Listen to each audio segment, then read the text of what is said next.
Okay, hi everybody. We're Hi, back.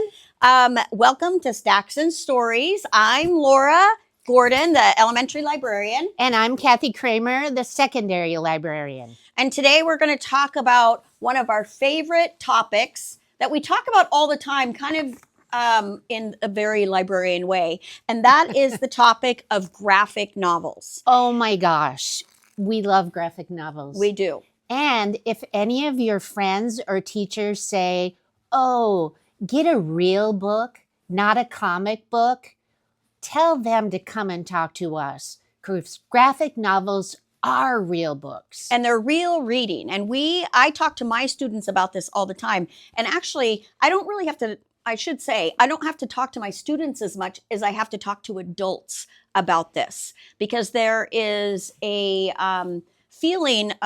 pervasive feeling that these kind of books, graphic novels, are not real reading because they're not in chapter form as we know them. But we're going to talk about the benefits and some of our favorites. And they use two sides of your brain because there are two languages involved. What are the two languages? You tell them. Visual language because of the images, and text language. So you're actually having to use a lot of brain power to detect the images and even each panel, and also understand the words. So it's really like reading a film. Do you know who started graphic novels? I'm sure someone who was very clever. Well, they started way back in Egyptian times because they had hieroglyphics. They had images and words. How do you like that? I mean, we're just carrying on ancient traditions here. One thing, when I was a kid, well, maybe ninth grade, kind of a big kid, do you remember reading Romeo and Juliet? Yes, yes. Yeah. And did you really understand it at first? Do you know no. that it was a love story? Yeah. I read the graphic novel, just one page of the graphic novel, and I learned what was happening in the town of Verona just by looking at the pictures. And I learned about the fighting that was going on just by looking at the pictures.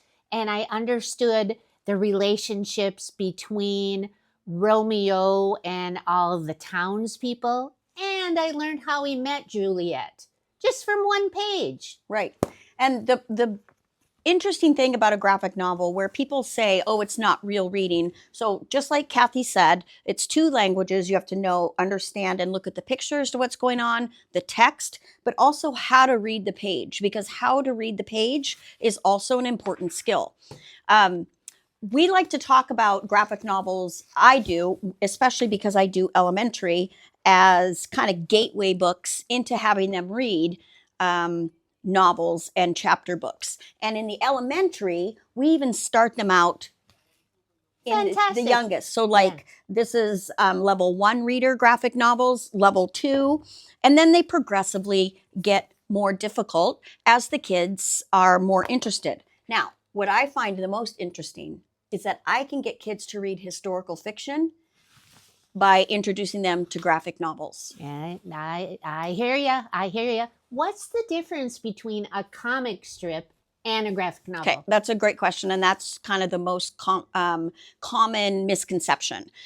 A graphic novel is a continuation of a story. You follow the character plot, you follow the setting, you follow the timeline. It's a continuation of a story, just like a novel or a chapter book would be. A comic strip is like 4 frames and then it's done. Think Garfield, think Snoopy. Those are comics. Even the comic books, Spider-Man, those are comics. The story ends. It doesn't continue. So when kids come in and say, I want a comic book, I say, we don't have comic books. That's what I say. We have graphic novels. So if you want a comic book, you have to look in what used to be the newspaper. Right. Yeah. Yeah.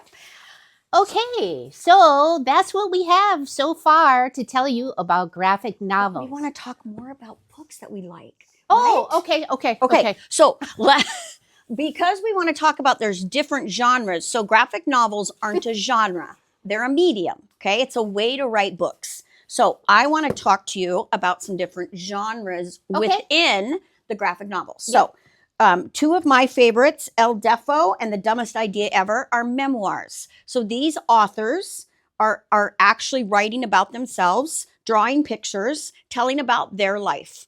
So memoirs. Then you have what I talked about was historical fiction. This is the I Survived series. First came out in a chapter book, but then adapted into a graphic novel. You want kids to learn about the sinking of the Titanic? They will gobble up a graphic novel. Now, another one, and I just talked to you about the Gateway Little Ones, but one of the things that I like, and the one Kathy's going to show you, is that you can read about, kids can read about themselves at a young age in a graphic novel. And this one, Living with Viola, is a great one because it talks about anxiety. And Livy is a character in this book, and she is moving to a new school, and she has to deal with being the new kid.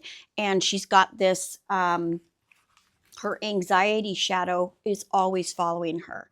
And her anxiety is named Viola. And she has to figure out how to keep Viola and her anxiety away. Like, this is powerful information in the form of a graphic novel. Yep. Okay, you go. And Laura brought a good point. Every student wants to see themselves in a book.